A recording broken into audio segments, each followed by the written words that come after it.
whatever Rahul Gandhi has tweeted, it is a defamatory tweet. So once Prime Minister goes back from Assam, we'll respond that tweet, and definitely there will be a defamation case in Guwahati. But not now. I don't want to talk about politics because we want to celebrate Bihu. So after 14 April, that will be there. And I am still waiting for the invitation from Kejriwal, because I want to demystify that how 12 lakhs employment is possible where sanctioned staff in Delhi government is only 1.5 lakhs.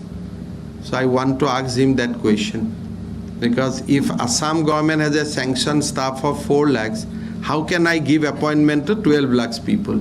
So that mystery I have to unravel. He should not say at the end of the day, black private company poa sakori bilak bili hebilak kobo nalage. Hoy nohoy, karon amar iyat employment buli kole Asomot gote governmentot hoya employmentoe buju. নহলে তো আমিও কৈ থাকিব খুজো সব লৰা কবাত কাম কৰি আছে, সব এমপ্লয়মেন্ট হৈ গল বুলি, হয় নহয়? গতিকে এই বস্তুটো আমি জানি লব লাগে যে যিখন চৰকাৰৰ 1.5 লাখ পোষ্ট আছে তাতে 12 লাখ চাকৰি কেনেকে হ'ল।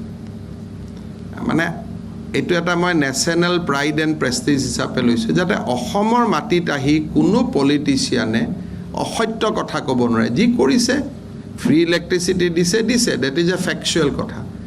নন ফেকচুৱেল যাতে অসমৰ মাটিত আহি কোনেও ক'ব নোৱাৰে, যাতে আমাৰ মানুহবিলাকক বুৰ্বক বুলি নাভাবে। চ' we have to show them that we are also intelligent people.